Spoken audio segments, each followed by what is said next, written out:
Komandan militer Rusia Alexander Peskunov mengunjungi tempat pelatihan tempat kelompok penyerang dari Resimen ke-9 dari Korps Tentara Pertama berlatih.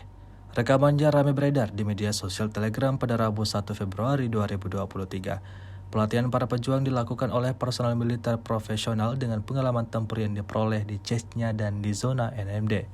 Fitur utamanya adalah prajurit infanteri dilatih untuk tugas-tugas tertentu. Untuk melakukan ini, salinan benteng musuh dibangun di wilayah tempat latihan. Ketika semua tindakan dilakukan secara otomatis, akan lebih mudah bagi kelompok penyerang untuk mencapai tujuan mereka selama pertempuran nyata. Elemen penting dalam peperangan modern adalah transisi dari bertahan ke menyerang dan sebaliknya. Oleh karena itu, instruktur sangat memperhatikan elemen taktis ini.